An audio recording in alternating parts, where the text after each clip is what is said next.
चलिए तो फ्रेंड्स, हम लोग पढ़ रहे हैं वेक्टर्स। रिजल्टेंट का फॉर्मूला हमने पढ़ा था √a² + b² + 2ab cos theta, और tan अल्फा का भी फॉर्मूला कुछ पढ़ा था कि पड़ोसी का sin थीटा अपॉन खुद प्लस पड़ोसी का cos थीटा। ऑलराइट, एग्जांपल 4.3 देख रहे हैं हम लोग। कहता motor boat is racing towards north at 25 km/h।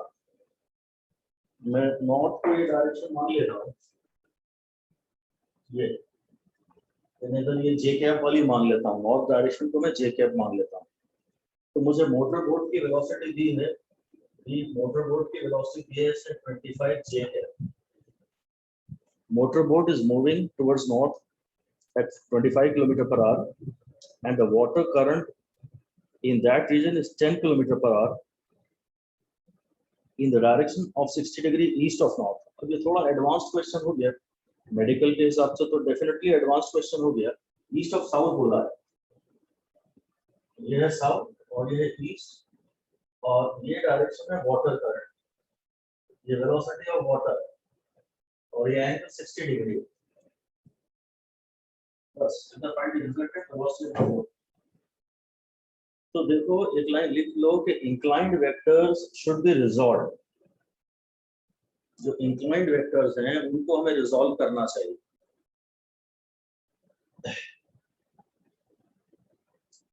ये वाला तो खैर मतलब जो खाली क्लियरली एक्स डायरेक्शन में हो या क्लियरली वाई डायरेक्शन में हो या क्लियरली जेड डायरेक्शन में हो, उस वेक्टर का आप कुछ मत करें, क्योंकि आप उनकी डायरेक्शंस को आई जे के साथ लिख सकते हैं। और जो प्योरली आई जे और के डायरेक्शन में नहीं लिखे जा सकते वो इंक्लाइंड वेक्टर्स हैं और हमें उन्हें रिजॉल्व करना चाहिए।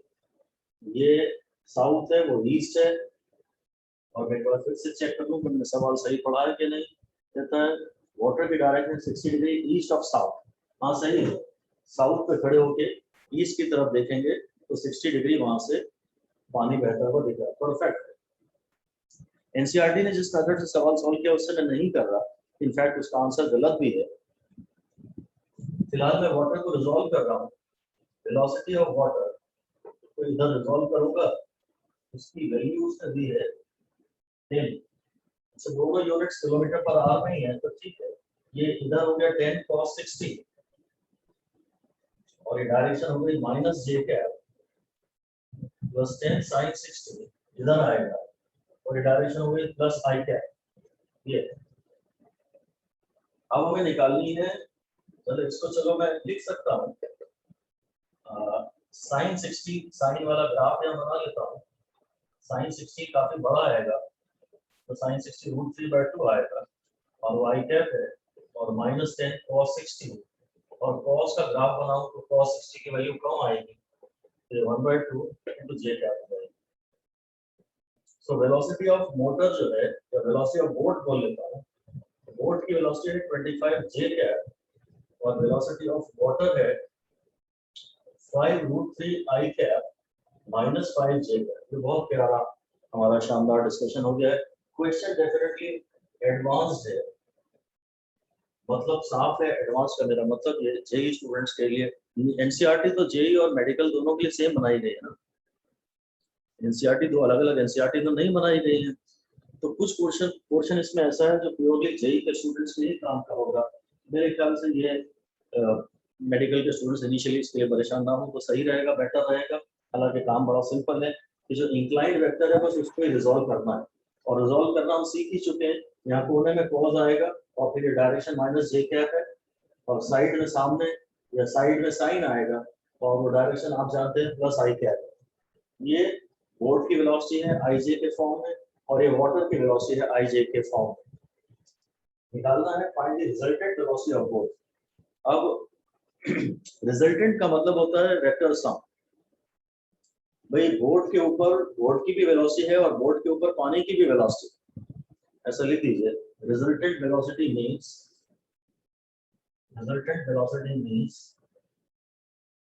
Mostly vector addition.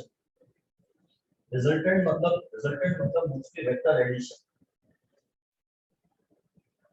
इस समय बोट पे दोनों वेलोसिटी काम कर रही है, खुद बोट की भी और वाटर की भी बोट पे ही काम कर रही है। तो अभी तो रिजल्टेंट के नाम पे आपको कोई ज्यादा प्रॉब्लम है नहीं। रिजल्टेंट जो है वो एक वेक्टर ये है, velocity of boat plus velocity of water. तो ये है 25 j cap plus 5 root 3 I cap minus 5 j cap. इसमें सारे j वाले टर्म एक साथ आएंगे, I का टर्म तो एक ही है, तो जाएगा 5 root 3 I cap plus 25 j cap minus 5 j cap. So जो रिजल्टेंट वेलोसिटी है वो एक्चुअली है 5 root 3 I cap plus 20 j। ये आंसर है, जो रिजल्टेंट वेलोसिटी है वो ये आंसर आता है।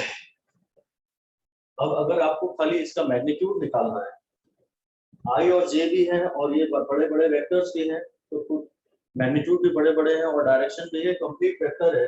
अगर आपको इसका मैग्नीट्यूड निकालना है तो आप under root of 5 root 3 square plus 20 square करिए, क्योंकि अब ये एक्स एक्सिस के अलाउंग है और ये वाई एक्सिस के अलाउंग है, तो पाइथागोरस थ्योरम लग जाएगा, क्योंकि इन दोनों के बीच में 90 डिग्री का एंगल है। अब ये सॉल्व करके जो भी आ जाए उसमें हम ज्यादा इंटरेस्टेड नहीं है, सॉल्व करके जो भी आ जाएगा 475 हो गया, 475 हो गया मेरे ख्याल से। 21 स्क्वायर जो है वो 441 होता है और 22 स्क्वायर जो है वो 484 होता है। तो 484 से थोड़ा सा छोटा, approximately equal to 21.8 kilometre per hour. 21 point मैंने कैलकुलेट नहीं किया, ऐसे अंदाजे से कुछ भी मार दिया है। और हाँ, इसे हम अगर ऑप्शंस हैं तो 22 kmph भी कर सकते हैं। जो बड़ा वाला होता है ना आंसर, उससे थोड़ा सा ही बड़ा आता है बस। ऐसे केस में जब भी हम रिजल्टेंट निकालते हैं तो आंसर बड़े वाले से थोड़ा ही बड़ा आता है। ये देखिए ऐसा है, ये इन दोनों का रिजल्टेंट इतना आएगा और रिजल्टेंट जो है वो इस बड़े वाले वेक्टर से थोड़ा ही बड़ा आएगा, बस थोड़ा ही बड़ा आएगा। बड़ी वाली वेलोसिटी 20, तो रिजल्टेंट जो है वो 20 से थोड़ा ही बड़ा आ रहा है, बात खत्म। अगर आपको डायरेक्शन निकालनी है, अगर आपको डायरेक्शन निकालनी है तो मैग्नीट्यूड हो गया, और एंगल निकालने वाला जो काम है, रिजल्टेंट का एंगल निकालने वाला बात, वो इसके अगले पोर्शन में आ ही रहा है, वही हम ज्यादा बात करेंगे। बस अभी तो यही सीख रहे कि बोट की वेलोसिटी नॉर्थ डायरेक्शन में 25 j कैप लिखी जा सकती है, वाटर की वेलोसिटी थोड़ी इंक्लाइन डायरेक्शन में है, तो उसे x और y कंपोनेंट्स में रिजॉल्व कर लिया। जो x कंपोनेंट आया उसे i कैप के साथ लिख दिया, जो y कंपोनेंट आया उसे j कैप या माइनस j कैप के साथ लिख दिया। और रिजल्टेंट निकालना है तो इन दोनों को सम करना है, आपको ऐड करना है। यानी सारे i वाले एक साथ क्लब करिए और सारे j वाले एक साथ क्लब करिए, एक i और एक j बचना चाहिए। और i यानी x एक्सिस और j यानी y एक्सिस, तो ये दोनों राइट एंगल्स पर हैं। अगर ये दोनों राइट एंगल्स पर हैं तो फिर मैं पाइथागोरस थ्योरम से मैं रिजल्टेंट निकाल लूं। Under root a square plus b square plus 2ab cos theta से भी ये सवाल किया जा सकता था, और this is certainly the preferred method. NCERT के सॉल्यूशन मैं नहीं चाहता कि की जाए, आई जे के को अवॉइड ना किया जाए, आई जे के को अवॉइड ना किया जाए। ठीक, मैं थोड़ी देर बाद इसकी डायरेक्शन के बारे में आपके पास इस सवाल के बाद फिर से आऊंगा। अब मैं आपको पहले पढ़ा रहा हूँ आर्टिकल 4.7, जो कि है मोशन इन अ प्लेन। कहता है मोशन इन 2 डायमेंशन, हेडिंग दे दीजिए आप मोशन इन अ प्लेन, और फिर उसमें लिख दीजिए motion in 2 dimensions, motion in 2 dimensions. तो मोशन इन 2 डायमेंशंस को तो मैं पहले ही डिफाइन कर दूं कि भाई पार्टिकल x डायरेक्शन में भी जा रहा हो और y डायरेक्शन में भी जा रहा हो, दो डायरेक्शन में इसमें मोशन साइमल्टेनियसली हो रहा, तो पार्टिकल का पाथ मोशन इन 2 डायमेंशन का होगा। आप तो पहले ऐसे ही लिख दीजिए, two motions, two separate simultaneous motions, two separate simultaneous motions in a body, two separate simultaneous 1D motions in a body, two separate simultaneous 1D motions in a body is equal to motion in 2D. M2D is equal to 2M1D. ये लगेगा motion in 2 dimension is equal to 2 motions in 1 dimension. तो एक dimension में यहाँ motion हो रहा है और एक डायरेक्शन में मोशन यहाँ हो रहा है, तो जो रिजल्टेंट पाथ पार्टिकल फॉलो करता है ना, अगर पार्टिकल एक्स डायरेक्शन में भी जा रहा हो, एक्स डायरेक्शन में भी उसमें वेलोसिटी हो और वाई डायरेक्शन में भी वेलोसिटी हो, वो थोड़ा आगे भी जा रहा हो थोड़ा इधर भी जा रहा हो, तो फिर उसका पाथ प्लेन में होता है। M1D takes place, लिख दीजिए, M1D takes place in a straight line. M1D takes place in a straight line. M1D जो है straight line में होता है, and M2D takes place in a plane. जो M2D है वो एक प्लेन में होता है, मे बी XY प्लेन या मे बी YZ प्लेन या मे बी ZX प्लेन। हम लोग ज्यादातर खाली XY प्लेन की बात करते हैं। आपने जो लिखा है M2D is equal to 2M1D, इस पे एक स्टार दे दीजिए। तो ये बात एग्जाम ओरिएंटेड है नहीं, खुद को समझाने के लिए ये बात पढ़ाई जा रही है, इसलिए इसको हमने एक ही स्टार दिया है। अगर ये बात एग्जाम में पूछी जा सकती होती तो हम इस पे 3, 4, 5 स्टार देते। ये बात खुद को समझाने के लिए दी जा रही है कि 2 M1D मिलके एक M2D बनाते हैं, बस दैट्स इट। तो अब हम पढ़ने वाले हैं इसमें पोजीशन वेक्टर, डिस्प्लेसमेंट, वेलोसिटी और एक्सेलरेशन M2D वाले पार्टिकल में। जरूर हम XY प्लेन की ही थ्रू आउट बात कर रहे हैं, तो जो भी हम बात करेंगे वो प्लेन में होगा। अगर हम किसी भी मोशन की बात करें ये XY प्लेन में, तो या तो पार्टिकल ऐसा जा रहा होगा या ठीक है मैं कर्व पाथ पे जा रहा होगा। ऐसा चलो पहले लिख दो कि M2D can take place in a straight line. M2D can take place in a straight line or in a curved path. M2D एक straight line में भी हो सकता है और curved path में भी हो सकता है। M2D can take place in a straight line or in a curved path.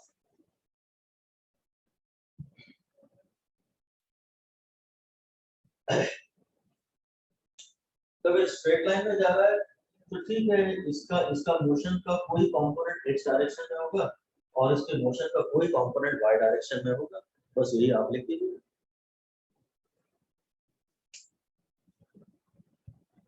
The motion of the particle in a plane, can be resolved into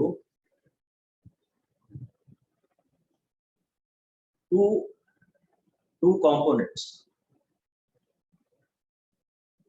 motion को हमेशा जो भी चीज दी गई है उसको आपको 2 कंपोनेंट्स में रिजॉल्व करना ही चाहिए, one along X direction and one along Y direction. जो भी बातें इसमें दी हैं आपको उसको 2 कंपोनेंट्स में रिजॉल्व करना ही चाहिए, एक एक्स डायरेक्शन में और एक वाई डायरेक्शन। तो पहले तो आप हेडिंग दे दीजिए पोजीशन वेक्टर।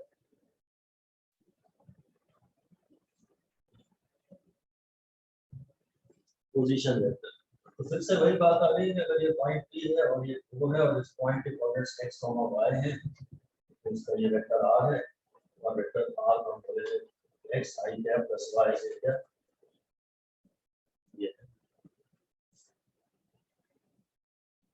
इस समय जो x है ये आप x component of vector r मान सकते हैं और जो y है उसको आप y component of vector r मान सकते हैं। ये डिस्प्लेसमेंट है, इसका एक कंपोनेंट ये x है और इसका एक कंपोनेंट वो y है। आप इस डायरेक्शन में x गए और इस डायरेक्शन में y गए, इस डायरेक्शन को i कैप से लिखा जा सकता है और इस डायरेक्शन को j कैप से लिखा जाता है। बहुत ही कचरा दिया है, इस आर्टिकल को आप एनसीईआरटी से प्लीज मत पढ़िएगा, इस पूरे आर्टिकल को एनसीईआरटी से बिल्कुल भी मत पढ़िएगा।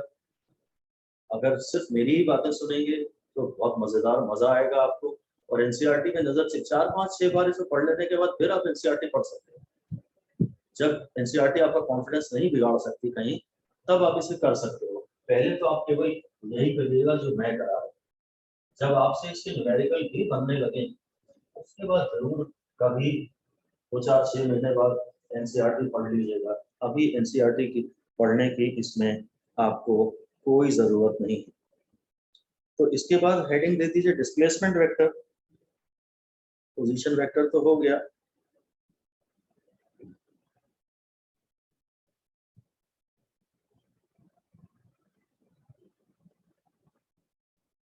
डिस्प्लेसमेंट वेक्टर को ये डेल्टा आर से पढ़ा रहा है, मैं डेल्टा आर से पढ़ाने में इंटरेस्टेड नहीं हूँ। मैं डेल्टा आर से पढ़ाने में इंटरेस्टेड हूँ ही नहीं। छोटा डिस्प्लेसमेंट देखो, डेल्टा एक्स यानी स्मॉल डिस्प्लेसमेंट और डीएक्स मतलब इनफाइनिटेसिमली स्मॉल डिस्प्लेसमेंट। डेल्टा एक्स और डीएक्स में हमें फर्क तो है। तो मैं तो फिर डिस्प्लेसमेंट को इसी तरह पढ़ाना चाहता हूँ कि अगर एक पार्टिकल यहाँ से यहाँ गया है, ये उसमें dx है और ये y है, तो डिस्प्लेसमेंट को हम dx आई कैप प्लस dy इसी कैप का नाम देना चाहते हैं। हाँ, किताब में ये डेल्टा x आई कैप प्लस डेल्टा y इसी कैप लिखा है, उसने पहले बल्कि तो ये कहा है, इसको उसने डेल्टा x कहा है और इसको डेल्टा y कहा है। ये आप शॉर्टेस्ट पाथ है, आप यहाँ से यहाँ गए, इनिशियल से फाइनल पोजीशन है, कोई खास सिग्निफिकेंस की बात नहीं है। आप कैसे कह रहे हैं, आप इस पूरे को इग्नोर ही कर दीजिए। सवाल की सीधे सवालों की बात करिएगा, ये सब ऊटपटांग कचरा आपका कॉन्फिडेंस कम कर देगा। ऐसा लिख रहे हैं कि चलो ऐसा लिख रहे हैं ऑन दिस इज इमटेरियल, जो डिस्प्लेसमेंट है वो डेल्टा एक्स आई कैप प्लस डेल्टा वाई जे कैप है, और अगर ये बहुत ही छोटा होगा, इनफाइनिटेसिमली स्मॉल होगा, तो हाँ डीएक्स आई कैप प्लस डी वाई जे कैप लिखेंगे। ये डिस्प्लेसमेंट है। एक्स एक्सिस के अलाउंग डिस्प्लेसमेंट डेल्टा एक्स है, वाई एक्सिस के अलाउंग डिस्प्लेसमेंट वाई है। तो जो शॉर्टेस्ट पाथ है इनिशियल और फाइनल पोजीशन के बीच में, उसे ऐसा लिखा जा सकता है। और मैं डेल्टा वाली बातें ज्यादा यूज नहीं करना चाहता। मैं जिन न्यूमेरिकल्स की तरफ आपको ले जा रहा हूँ, वहाँ ये टी वाला सिग्नल सिंबल डिनोशन इनको डिनोट करना टी वाले तरीके से, वो आपके ज्यादा काम आए। ओके, आप सीधे हेडिंग दे दीजिए वेलोसिटी। वेलोसिटी, और मैं हमेशा इंस्टेंटेनियस वेलोसिटी की बात करूंगा। पार्टिकल प्लेन में ही जा रहा है, पूरा लिख दीजिए velocity of a particle in m2d। Particle 2 dimension में जा रहा है और हम उसकी वेलोसिटी को मैथमेटिकली कैसे लिखना चाहते हैं ये देखिए। तो भाई वेक्टर r है, वेक्टर r है x i cap plus y j cap. अच्छा, जो v होगा ना वो होगा dr by dt, v होगा dr by dt, तो वो d dt of x i cap plus y j cap होगा। ये भी मतलब जो कि चलो d dt of x i cap plus d dt of y j cap. बस अगेन ये सब आपको थोड़ा सा इरिटेट कर सकता है, ज्यादा बॉदर मत करिए, फाइनल कंक्लूजन्स पे ध्यान दीजिए। 1 मिनट में आपसे बात करता हूँ। ये जो dx by dt है ना, ये x और v का मतलब होता है टोटल वेलोसिटी, दोनों पूरी मिला के रिजल्टेंट वेलोसिटी। v का ये मतलब होता है dx by dt is x component of velocity. और बताया था ना, हम हर एक को एक x कंपोनेंट और एक y कंपोनेंट पे सॉल्व करेंगे, और dy by dt is y component of velocity। dx by dt को मैं vx लिखना चाहता हूँ और dy by dt को मैं dy लिखना चाहता हूँ। इसलिए जो टोटल वेलोसिटी है वो actually vx i cap plus vy j cap. vx ये फाइनल डिसीजन मैं लेना चाहता हूँ, इसे कॉपी कर लें। पार्टिकल अगर xy प्लेन में जा रहा है तो उसके डिस्प्लेसमेंट का एक x कंपोनेंट है और उसके डिस्प्लेसमेंट का एक y कंपोनेंट है, और बीच की बातें अगर हम चाहें तो भी छोड़ सकते हैं। हाँ, वेलोसिटी होता तो dr by dt है, वेलोसिटी में भी एक x कंपोनेंट होगा, एक y कंपोनेंट होगा। वेलोसिटी में भी एक x कंपोनेंट होगा और एक y कंपोनेंट होगा, और इसी तरह एक्सेलरेशन में भी एक x कंपोनेंट होगा और एक y कंपोनेंट होगा। सबसे पहली चीज है displacement vector, sorry position vector. ये पोजीशन वेक्टर है और वेलोसिटी चाहिए तो dr by dt। तो ddt ऑफ r की जगह में लिखते हैं x I cap plus y j cap। अब इसको ओपन कर दिया मैंने तो हो गया ddt of x I cap plus ddt of y j cap। I cap और j cap मैंने थोड़ा साइड में लिख दीजिए। Now what is dx by dt? ये x डायरेक्शन में डिस्प्लेसमेंट अपॉन टाइम है, तो ये x डायरेक्शन में वेलोसिटी है। और what is dy by dt? ये y डायरेक्शन में डिस्प्लेसमेंट अपॉन टाइम है, तो डिस्प्लेसमेंट अपॉन टाइम वेलोसिटी हुई ना, ये vy हुई। dx by dt को vx कहते हैं और dy by dt को vy कहते हैं, ये आप ध्यान रखिए। और कोई डाउट हो तो चलिए पूछ लीजिए। Excuse me sir. बोलिए। सर न्यूमेरिकल्स के लिए बस ये लास्ट वाला फॉर्मूला करना है ना? हाँ बस। Okay sir. और कुछ? सर ये dr आपने वो फॉर्मूला क्या लिखा है, v equal to dr velocity by dt, वो फॉर्मूला है क्या कोई? हाँ वो भी एक फॉर्मूला है। वेलोसिटी को अभी तक हम लोग वेलोसिटी डिस्प्लेसमेंट अपॉन टाइम होता है ना, तो ये डिस्प्लेसमेंट है, r डिस्प्लेसमेंट है, ये डिस्प्लेसमेंट अपॉन टाइम है, ये भी एक फॉर्मूला है काम का। अभी आपको एक बार इसकी समरी दे दूंगा तो आप पूरी बात समझ जाएंगे। सारे फॉर्मूलों की मैं एक समरी दे दूंगा, फिर आपको मेरे नोट्स भी पूरे नहीं पढ़ने, ना एनसीईआरटी पढ़नी है ना मेरे नोट्स पढ़ने हैं, सिर्फ समरी पढ़नी है आप। अब हम वेलोसिटी के बाद हम सीधे आ रहे हैं एक्सेलरेशन पर।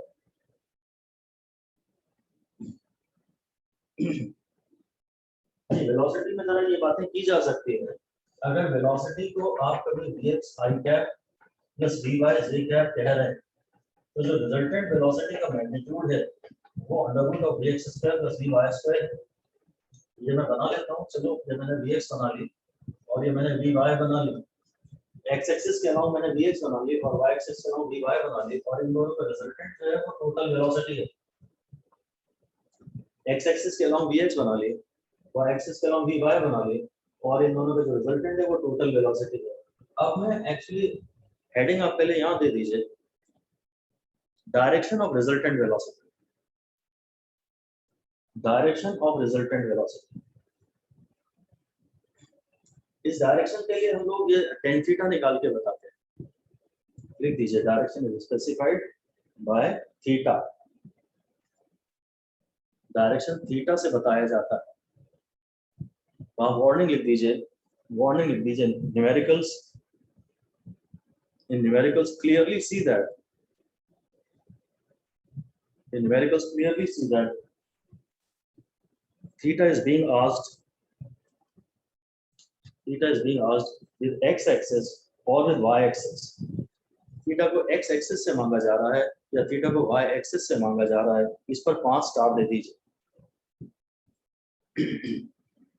फिलहाल हम मान लेते हैं कि थीटा को x एक्सिस से मांगा जा रहा है, तो tan थीटा होगा परपेंडिकुलर अपॉन बेस यानी dy by dx। इस तरह से tan थीटा हम निकालेंगे dy by dx।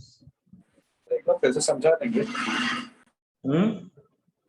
एक बार रिपीट कर दीजिए। x है ये vy है, वेलोसिटी को ये लिखा है, ये vx है ये vy है, tan थीटा होता है परपेंडिकुलर अपॉन बेस, तो tan थीटा हो गया dy by dx। जो बॉर्निंग वाला भी एक बार समझा दीजिए। क्या बॉर्निंग जो भी आपने दी थी, कुछ नहीं लिखा मैंने, कुछ नहीं कहा, भूल जाइए, सिर्फ इसी पे ध्यान दीजिए। मैंने वार्निंग में ये लिखवाया था, हाँ वो तो इम्पोर्टेंट बात है कि आपको ये देखना है कि एंगल थीटा, सवाल अगर ऑप्शन में देखना पड़ेगा कि उसने थीटा x एक्सिस से दिया है कि y एक्सिस से दिया है। अगर थीटा x एक्सिस से दिया है सर एक्चुअली दीजिए, if theta is with x axis, if theta is with x axis then tan theta is equal to y by x। if theta is with x axis then tan theta is equal to y by x।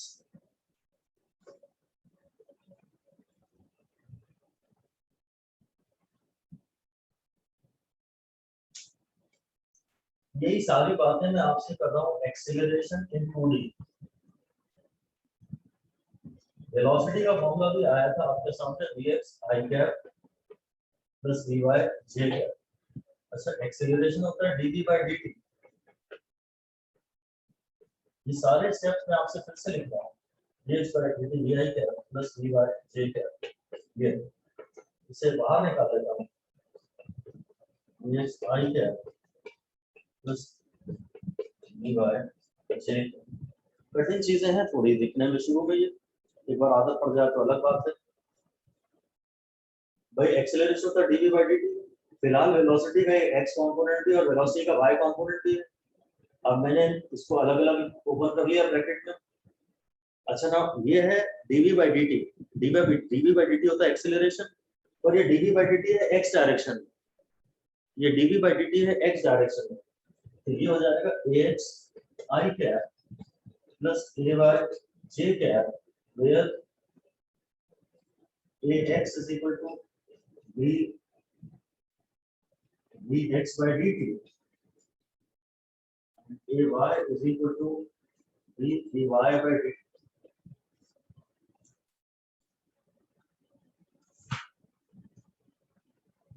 Excuse me sir, hmm, sir आपने एक sentence बोला था कि if theta is with X axis then what sir? tan theta होता है y by x, okay sir. मतलब y axis पे जो प्लॉटेड क्वांटिटी है अपॉन x एक्सिस पे जो प्लॉटेड क्वांटिटी है, उल्टा चलता है। tan थीटा तो परपेंडिकुलर अपॉन बेस है ना, तो सामने वाला अपॉन बेस वाला। वेलोसिटी की इक्वेशन ये है, वेलोसिटी का x कंपोनेंट है, वेलोसिटी का y कंपोनेंट है, एक्सीलरेशन था dv by dt, तो एक्सीलरेशन का भी एक x कंपोनेंट आएगा, एक्सीलरेशन का भी y कंपोनेंट आएगा। a का फॉर्मूला dv by dt होता है, ax का फॉर्मूला होगा dv by dt जहां वेलोसिटी लेंगे x डायरेक्शन में, और ay का फॉर्मूला होगा dy by dt, sorry dv by dt जहां वेलोसिटी लेंगे y डायरेक्शन में। अब मैं आपको समरी दे सकता हूं, मैं आपको पूरा पढ़ा चुका हूं, अब मैं पूरी समरी आपको दे सकता हूँ, और आप केवल समरी ही कई बार पढ़ेगा। ये बड़ा ही कठिन डिस्कशन है और एडवांस न्यूमेरिकल्स के लिए काम का है। इजी न्यूमेरिकल्स जैसे कि फिलहाल नीट में आ रहे हैं उसके लिए इतना काम का है भी नहीं, पर हाँ 2 4 5 6 बार में आपको सीखना ही पड़ेगा। देखो पोजीशन वेक्टर होता है x i cap plus y j, velocity vector होता है एक तो dr by dt, और फिर होता है vx i cap plus dy j cap.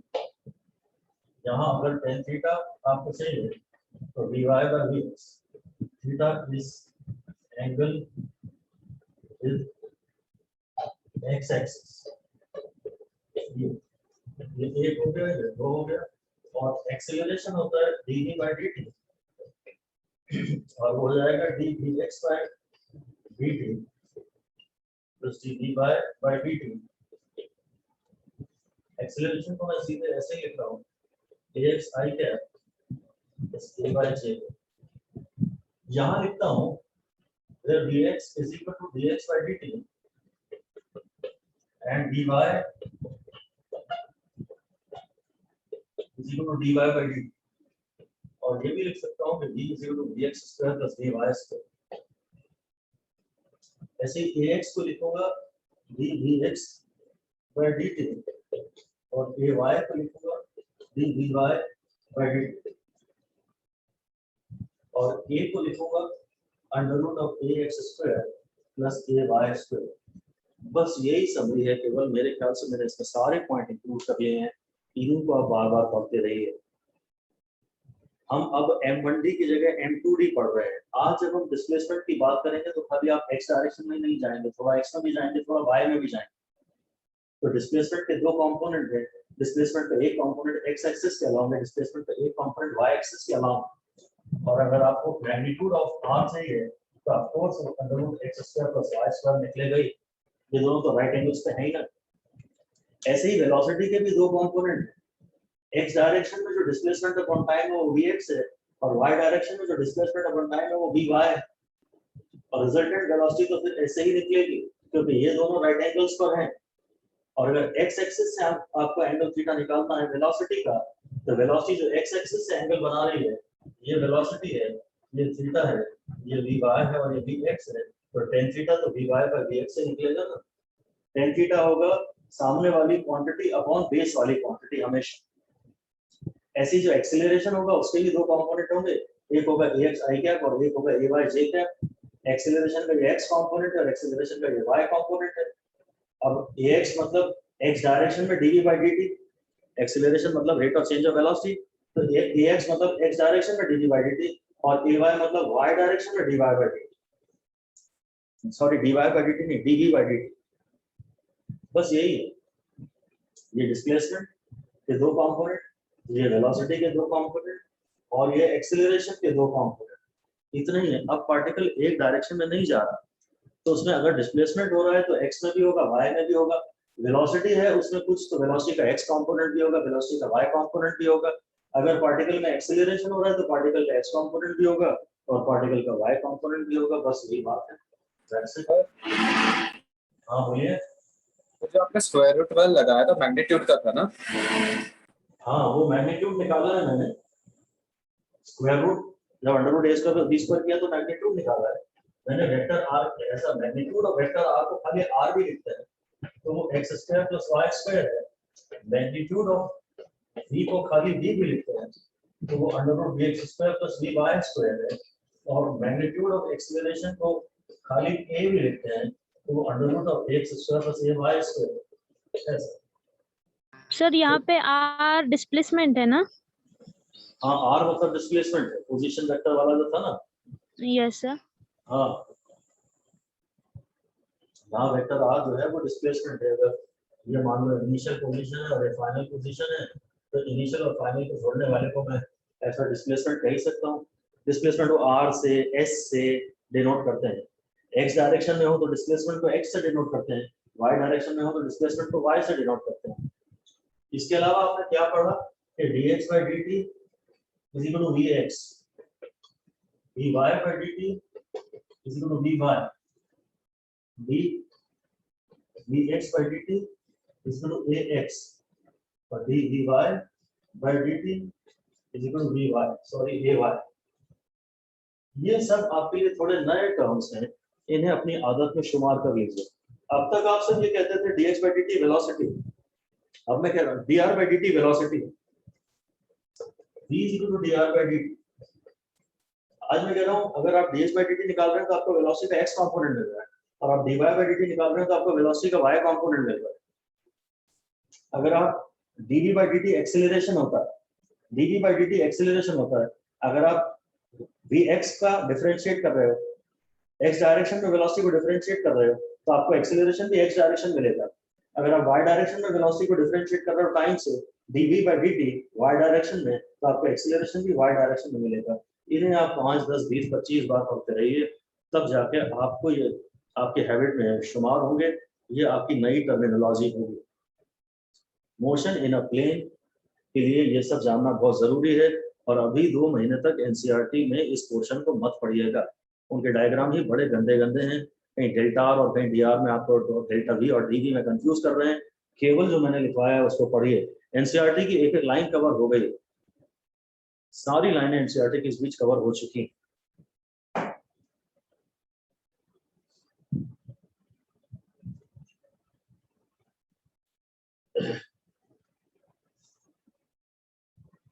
मैं तेजी से ये वाला क्वेश्चन आपको और करा देता हूँ। मैं चलिए आर्टिकल फॉर एग्जांपल 4.4 जो है ये भी हम कर लेते हैं। एग्जांपल 4.4 में वो r की वैल्यू आपको दे रहा है r is equal to 3t I cap plus 2t square j cap plus 5k, ऐसा कुछ ने r की इक्वेशन दी है तो है ना 30 सेकेंड्स में है और बस dt निकालना है आपको।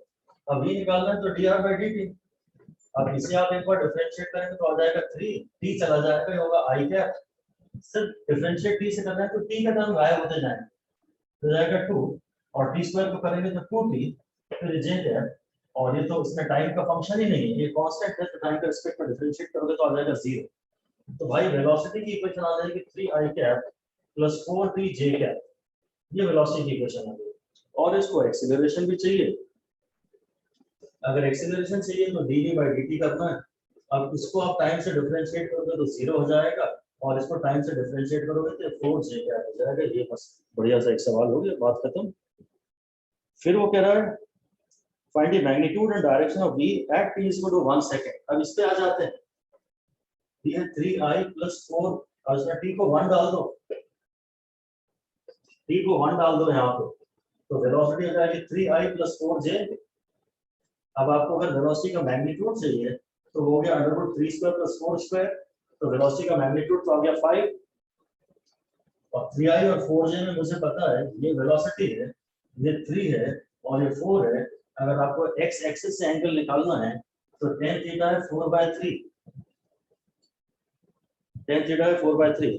और अगर आप 3, 4, 5 ट्रायंगल जानते हैं तो बड़ी साइड के सामने एंगल बड़ा वाला आएगा, थीटा जो आएगा वो tan इनवर्स 4/3 आएगा और वो 53 डिग्री आएगा।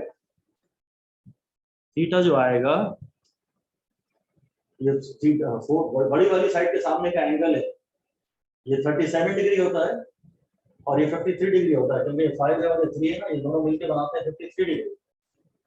ये है आर की इक्वेशन दी है, एक बार डिफरेंशिएट करिए वेलोसिटी की इक्वेशन मिलेगी, और इसमें कांस्टेंट टर्म 0 हो जाएगा, टी का टर्म 1 हो जाएगा, और टी स्क्वायर को डिफरेंशिएट करेंगे तो 2t हो जाएगा।